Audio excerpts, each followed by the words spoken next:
2025 жылы бой көтерген кәсіпорын дәл қазіргі таңда балықтың 3 түрі өсіріледі.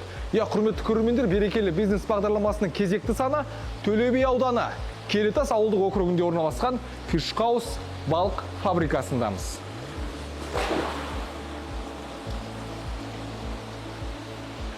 Төле би ауданына қарасты Келетас ауылдық округінде 2025 жылы іске қосылған Fish House балық шаруашылығы. Аймақ экономикасына жаңа серпін берген кәсіптің бірі. Бұл жобаның негізгі мақсаты табиғи сапасын жоғалтпаған, экологиялық таза өнім өндіріп, ішкі нарықта отандық балықпен қамтамасыз ету. Осы мақсатта кәсіпорында бүгінде бекіре, сазан және форель секілді құндылығы жоғары үш түрлі балық өсіріліп отыр. Әрқайсының күтім стандарты, су температурасына қойылатын талаптары, жем рационы және өсу циклі бөлек. Сондықтан шаруашылықтарына технологиялық кесте жасалған. Бекіре салқын әрі мөлдір суға бейім, өсуі баяу, бірақ құны жоғары тұқым. Сазан төзімділігімен ерекшеленеді, табиғи жеммен тез салмақ жинайды. Ал форель тек тазарақ, оттегі мол суда өсетін, экспорттық әлеуеті жоғары балық. Осы ерекшеліктердің барлығын ескерген кәсіпорын әр бассейннің биологиялық режимін бөлек реттеп, заманауи әдіспен қызмет көрсетеді. Бүгінде шаруашылықтың жалпы өндірістік қуаты жылына бірнеше тонна өнім өндіруге жетіп, болашақта көлемді 2-3 есеге арттыру жоспарда тұр.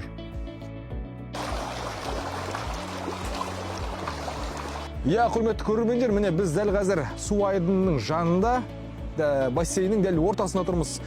Менің жанымда дәл қазір осы балық шаруашылығын түсіндіріп, жалпы көрерменге керекті ақпараттармен бөлісетін Fish House жауапкершілігі шектеулі серіктестігінің басшысы Нұртас Шәкіров мырза. Жалпы аға, мынау балық шаруашылығын ашуға не себеп болды? Бұл салаға қалай келдіңіз? Ассалаумағалейкум. Бірінші әшейін хобби, бұрыннан арманымыз еді, сол балық асыраймыз деп, сол енді келдік соған. Сол асырап жатыр. Биыл бастадық. Биыл бастадыңыздар? Биыл бастадық. Енді мына жерде сазан, ана жерде форель, ана іште бекіре балықтарымыз бар. Тамаша. Қазір 3 түрін өсіріп жатсыз яғни? 3 түрін. Енді бұлар алғашқыда қалай келді, қалай алдыңыздар? Сол шабақтарын Өзбекстаннан алып келдік. 100 грамдық, 200 грамдық. Биыл уже біразын саттық. 1,5 килодан асқан дәрінің. Қалғандары міне жатыр. Өспеген келесі жылға қалды. Сол форельдерімізді сатып жатырық, бекірелерімізді сатып жатырық. Жалпы бір балықтың өсіп жетілуіне қанша уақыт кетеді? Енді қазір жеміне байланысты ол. Жақсы жем болса, жақсы өседі. Суы жақсы болса, кислород бәрі болса, жақсы өседі. Сол 4-5 айда. Түсінікті. Сол 200 граммнан 1,5-2 килоға шейін. Тамаша. Енді жалпы бұның өсіру технологиясы қалай болады? Қалай жүзеге асады? Мынау енді көріп жасанды бассейн мына жерде. Жаңағыдай кислород деп қалдыңыз. Жалпы олар қалай орнатылады, қалай қойылады? Кислород уже сумен бірге келеді. Дополнительно аэраторлар көріп тұрған шығарсыңдар. Дополнительно аэраторлар қойғанбыз. Сонымен обогащать етеміз суды. Бірақ уже бадам суы уже кислородпен насыщенный. Маған сол ұнаған жері, сол судың сапасы бәрі лайықты да соған. Жаңағыдай енді өзіңіз айттыңыз, бадамның суы өз кислородпен бірге дедіңіз. Яғни осы өңірді таңдау үшін осы себептер, яғни сізге себепкер болды. Яғни бадамның суы осы жерді таңдауға қолайлы болды сізге. Мен өзім Толқыс деген ауылда тұрам, туып өскен, осы Ленгіде өскен, суын бәрін білем.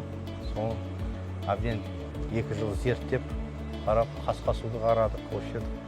Ұнады, осы жерді сатып алдық та бастадық биыл. Бірінші жыл істеп жатырық. Тамаша. Енді бұны балық шаруашылығына қазір мемлекеттен қолдау бар. Сіздер ол қолдауды алып жатсыздар ма, әлде өзіңіздің инвестицияңызбен бастадыңыз ба? Жалпы қанша сома кетті бұған? Бұны өзіміз қаражатымызбен бастадық. Әлі мемлекеттен білеміз, субсидия бәрі бар екен, бірақ оны әлі алған жоқпыз. Әлі дайындаған жоқпыз, потому что біраз нюанстары бар. Енді алдағы уақытта сол инвестицияны пайдалану, немесе сол субсидияға сұрау салу ойыңызда бар ма? Обязательно ойымыз бар. Келесі жыл. Келесі жыл бәрін биыл зерттеп, қалай болатыны, қанша тонна болатын. Қазір био основание істедік, Тараздағы университет специальный. Олар келіп, зерттеп, қанша балық болатын, қанша балық сиятын, судың сапасын бәрін зерттеп, сол заключениесін алдық.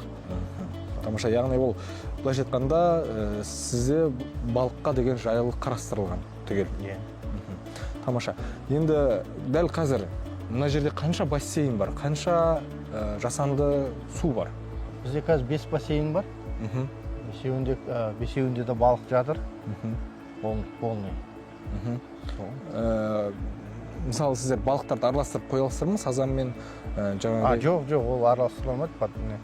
Себебі жемі, каждый балықтың жемі разный. Жемі әртүрлі болады. Әртүрлі болады. Сазандікі отдельно, форельдікі отдельно, бекірендікі отдельно. Енді балықтың өзін Өзбекстаннан алсаңыздар, ал жемін қай жақтан алып жатсыздар қазір? Жемін мен европейский кормын. Европейский кормды алып жүрмін.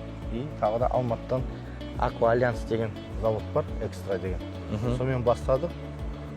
Сол Алер Аква деген мен бітірдік. Сол Алматыда представительство бар. Құдай қаласа биыл завод салайын деп жатыр, келесі жыл завод салайын деп жатыр дейді. Соны қуанып жатыр. Бағасы төмендейтін шығар деп. Иә, құрметті көрермендер, міне көріп жатсыздар, балық шаруашылығында тіпті судың сапасы, оның жем шөбі де балық үшін аса маңызды болып саналады. Нұрдос ағамыз айтқандай, жалпы олардың жем шөбі, температурасы, тіпті суының көлемі де ерекше бақылауда болады. Фишхаус кәсіпорынның ең үлкен артықшылығы инфрақұрылымның заман талабына сай жасақталуы. Мұнда балық өсіруге арналған бетонды, полиэтиленді және ағынды типтегі арнайы бассейндер кешені салынған. Әр бассейнге құралған сүзгілеу жүйесі судың механикалық және биологиялық тазалығын сақтайды. Бұған қоса судың айналымын үздіксіз қамтамасыз ететін насос станциясы, оттегі деңгейін тұрақты ұстайтын аэраторлар және температураны бақылап отыратын автоматтандырылған датчиктер орнатылған.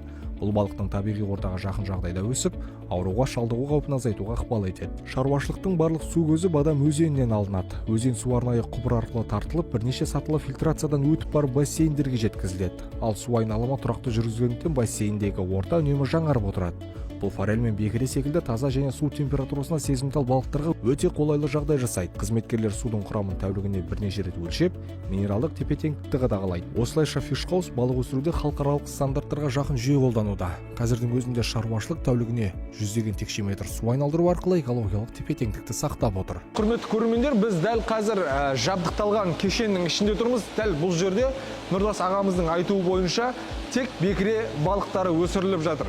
Неге бекіре балықтары мұндай жерге, неліктен мұндай іштегі бассейндерге орнатылған? Бекіре балыққа көп су керек емес та. Ол ең неприхотливый балығымыз. И ыңғайлы жем беруге де ыңғайлы. И скважинаның суы да бізде жылы болып жатыр. Соған соғысын бізде ішеміз. Адак жазда бізде ол далада тұрады. Негізінде жазда далада өсіріледі. Тамаша. Енді біз көріп тұрмыз, дәл қазір мынау бассейннің жанында арнайы градус өлшейтін аппараттар тұр, қателеспесем. Дәл қазір мұнда градус нешені көрсетіп тұр? Қазір 15 градус. Қазір 15 градуста тұр. Яғни бұлар бір стандартты, сондай бір нормада тұру қажет пе, әлде қалай? Жоқ, стандарт сол 15 градусты түсуі керек та. Соған хотя бы. Яғни бұның ішінде қазір температураны арнайы реттейтін құрылғы орнатылған ба, қалай? Жоқ, оның уже скважинаның суы сондай. Нормадан тұрады. Нормадан тұрады. Түсінікті. Егер температура өзгеретін болса, балықтар ауырып қалуы немесе? Ауырмайды, тамақ жемейді. Тамақ жемей қояды? Тамақ жемей қояды. Ол өзі спящий режим, зимний режим қозатта бұл. Жаңағы бір әңгімемізді қап кетті. Мынау жемдерінің бағасы, жалпы килограммда баластар, оны қалай баластар, жалпы олардың бағалары қай жақтан деген сияқты жаңа? Бағасы ол килограммда сатылады. Оны алып аламыз. Биыл уже 40 тонна жем алдық. 40 тонна әртүрлі жемдер. Мынау бекірелерге беретін жеміміз тұр. Ол Қырғызстан жемі. Қырғызстаннан келген? Иә, Қырғызстан. Не үшін ол жақтан таңдадыңыздар? Ол ең маған ұнаған жем, именно бекіреге ұнаған жем сол Қырғызстандық. Тіпті бұлар да жаңағыдай талғап, таңдап жейді ғой, иә? Жалпы жемдері неден дайындалады? Оны қайдан алады ол жемді жалпы? Бұның составын білмеймін мен. Составын білмейсіз. Тек қана жаңағыдай балыққа арналған жемдер. Именно балыққа арналған жемдер. Жалпы бұл жерде қанша бекіре бар қазір? Қазір қанша бекіре? Біз 1000 штук алғанбыз.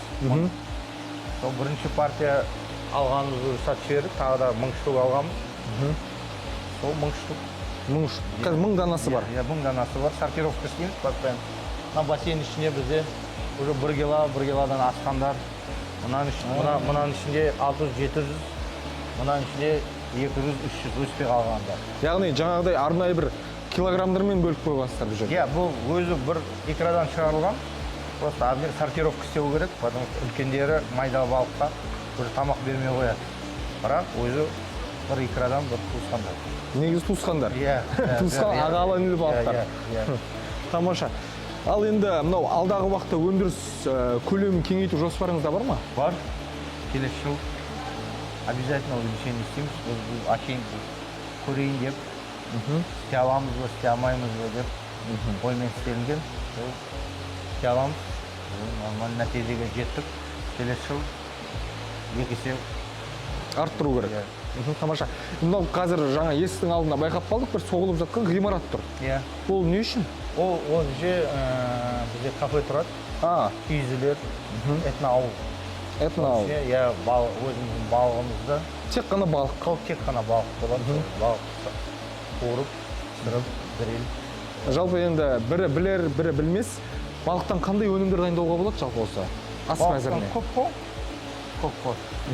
Біз пока қуырып жатыр. Тек қуырылған, иә? Иә, пока қуырып жатыр. Ал жаңа айтып қалдыңыз мынау, балықтарды сатып жатырмыз деп. Оны қай жаққа сатып жатсыздар? Осы Шымкент кафелеріне. Осы мейрамханаларға өтіп жатыр, иә? Алып кетіп жатыр, иә.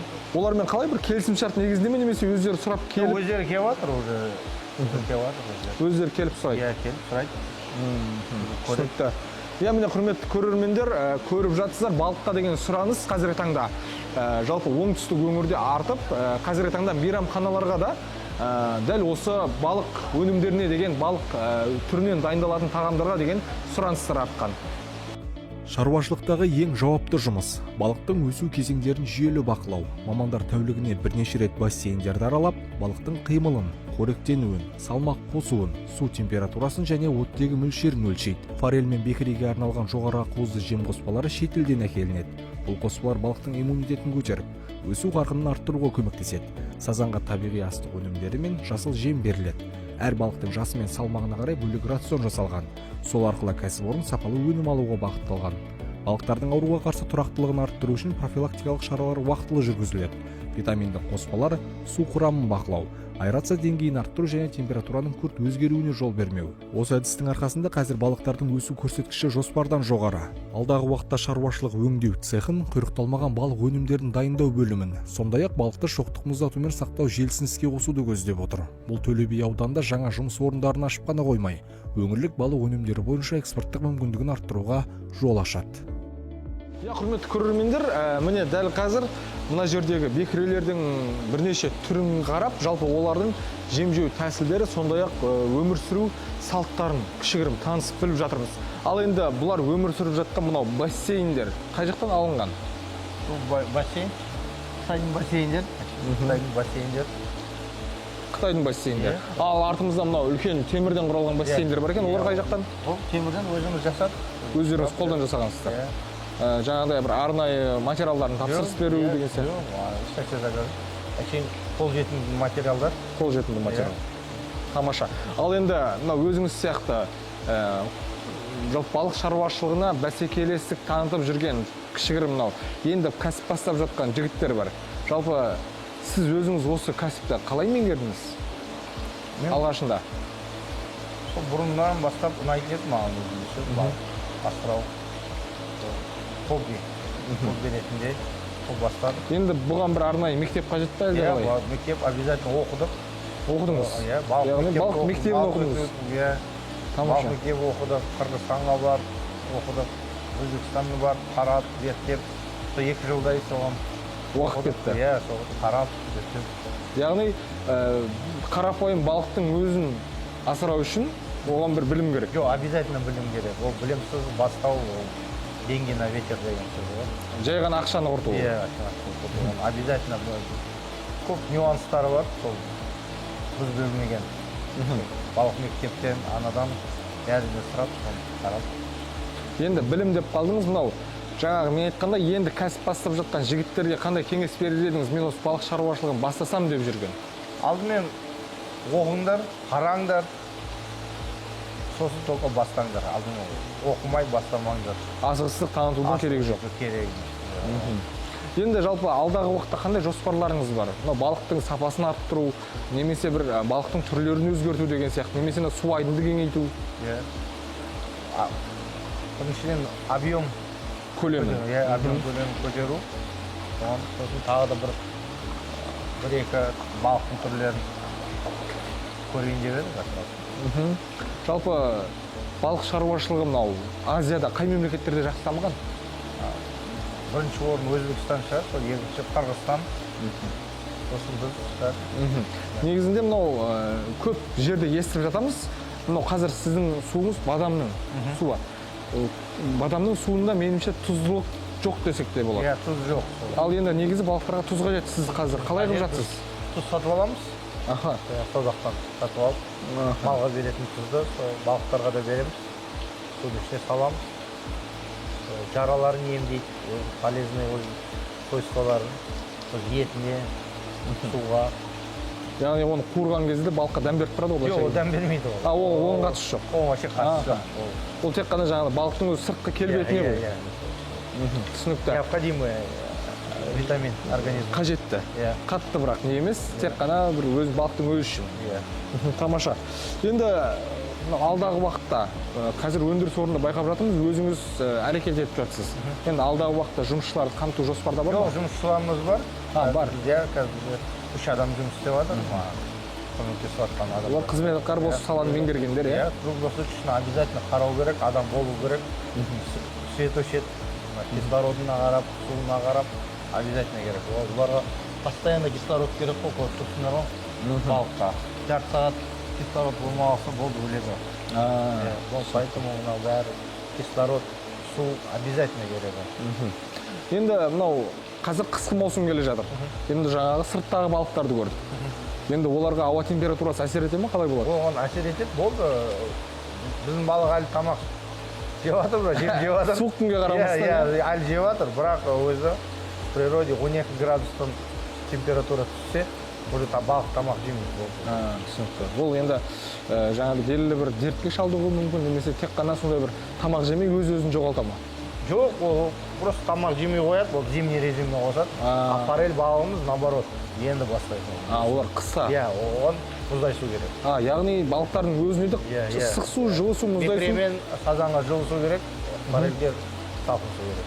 Енді алдағы уақытта қыс маусымында сіз сырттағы бассейндерді қалай форельге толтырасыз ба? Иә, толтырамыз. Иә, биыл үлгеремін, сатып. Келесі жыл сатып, қыста уже форель саламыз. Толықтанды толтырасыз. Иә, толықтанды. Ал жаңағы балықтарды сатасыздар? Иә, сатамыз. Қалғандарын сатасыздар. Ал іштегі балықтарға ауа температурасын реттеп отырасыздар ма? Қайсы іштегі?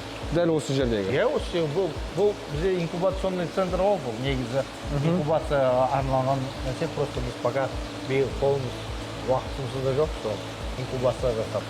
А так бәрін дайындап қойғанбыз, сол бұл инкубацияға экрадан шығады. Осы жерде көбейтесіз. Шабақ.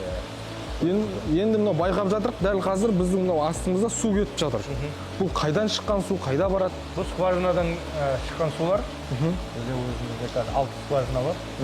Сол шығып, опять Бадам өзеніне кетеді. Қайтадан Бадам балығы бар. Бұл су зиян емес қой? Бұл зиян емес, бұның ішінде. Экологиялық талаптарды бұзбайды? Тек таза. Балықта жүреді судың ішінде.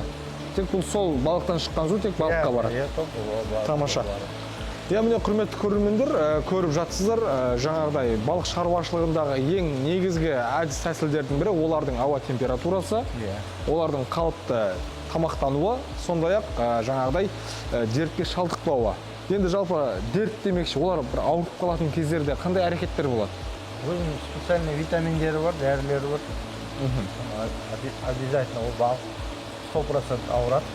Қалай білінеді ол? Ол көрінеді, ол өзі тамақ жемей қояды, үстінде жаралары шығып кетеді. Постоянно төбеде бұлай сақиып жүреді. Кішкентай бір бала сияқты ол? Иә. Сондай кейіпкен? Обязательно ол. Соған адам керек, обязательно арнайы адам қарайтын, көретін. Кислородын өлшеп, температурасын өлшеп. Енді қазіргі таңда сіз балықтарды сатып жатырсыз ба? Иә. Жалпы 1 килограмм балықтың бағасы қаншадан басталады? Сазан мыңнан сатылады. 1 килограмм. 1 килограмм. Форель 3,5. Бекіре 10 мың. Бекіре 10 мың теңгеден. Осы енді мен тіпті шынымды айтсам балыққа қатты қызықпағанмын. Бірақ енді бүгін мына шаруашылыққа келіп балықтың түрлерін естіп, одан кейін бағасының қазір айырмашылығын естіп, енді не үшін деген сауал туады, не үшін бекіре қымбат жүреді? Бекіре ол не қымбат екенін білмеймін. Ол себестоимости қымбат. Жалпы қоғамда қымбат. Иә, шабағы да ол просто исчезающий вид қой. Сирек. Иә, браконьерлер уже Каспий теңізіне бәрін аулап, өндіріп, дополнительно асырап. Мынау қара уылдырық, яғни черный икра деген естіп жатамыз. Красный икра, черный икра. Дәл осы бекіреден алынады ма негізі? Қара икра именно бекіреден алынады. Яғни мыналарда қазір икра бөлініп жатыр ма қалай? Бұлар әлі 8 жыл бар. 8 жыл күту керек. Сондықтан да жаңағыдай күту керек, баптау керек дейсіз ғой. Обязательно. Ал енді сізде жоспарда бар ма дәл осы бекірелерді күтіп баптау немесе? Обязательно бар, иә. Алдағы уақыттан көбейтесіздер. Мынау енді менде бір сауал туады, шынымен өзім түсінбей тұрғаннан кейін сұрап жатырмын. Бұлар көбейіп, ертең мысалы 8 жыл уақыт өтті дерлік, бұлар уылдырық бөле бастады, қара уылдырық. Енді оны сату немесе оны жаңағыдай өзіңіз пайдалану ешқандай заңға қайшы емес. Жоқ, ол обязательно арнайы документтер керек. Ол Астана береді. Құжаттандыру керек. Обязательно керек. Бекіре, именно бекіреге. Сол қара икрасына, сол бекірені сатуға арнайы разрешение. Яғни бұларға заң қатал. Иә, обязательно разрешение береді. Жалпы бұл қара уылдырық былайша айтқанда қазір дефицит болып жатқан дүниелердің бірі, иә. Мұны бір қарапайым дүкенші келіп алып кете алмайды, қарапайым адамға сіз тапсыра алмайсыз. Жоқ, енді бұл аз ғой бәрі. Көбейсе бұрынғыдай арзан болып кетеді ол. Сиректігіне байланысты. Вот осы жерде ғой енді бағасының қымбаттығы да сиректігінде. Сол бағасы көбірек асыраса адамдар, конкуренция көп болса, бағасы түседі ғой. Енді бұл азайды дерлік, бірақ бұлардың жемінде айырмашылық бар ма жаңағыдай бір бекіреге басқаша жем, қымбатырақ жем беріледі? Иә, қымбатырақ жем, иә. Бекіре 2 есе қымбат сазанмен салыстырғанда. Енді жаңағы сіз айтып жатсыз, мейрамханалары сұратып жатыр деп айтып жатыр, беріп жатыр деп жатсыз балықтарда. Енді мен дәл осы Төле би ауданының тұрғынымын дерлік. Мен келдім сізге, Нұртасаға. Мен бүгін үйде балық істегім келіп тұр, сізден балық алып кетейін десем, осы жерден алып кете аламын ғой? Конечно. Жаңағы оны міндетті түрде бір мейрамханаға бар, ол жақтан алу міндет емес. Тікелей сізде бере бересіз. Түсінікті. Мен емес, балдар береді. Жалпы осы жерде. Иә, міне құрметті көрермендер, көріп жатсыздар. Балықтың түрі, сондай-ақ тіпті бекіренің өзіне бір белгіленген құжат, белгіленген арнайы нормативтер болады. Сол арқылы ғана сатылады. Ал біз секілді сырттан келген қонақтар, жалпы тұрғындар дәл осы фиш-хаустың балығын осы жерден келіп, осы кісілерден келіп алып кете аласыздар. Елімізде басталған әр бизнес берекелі болсын.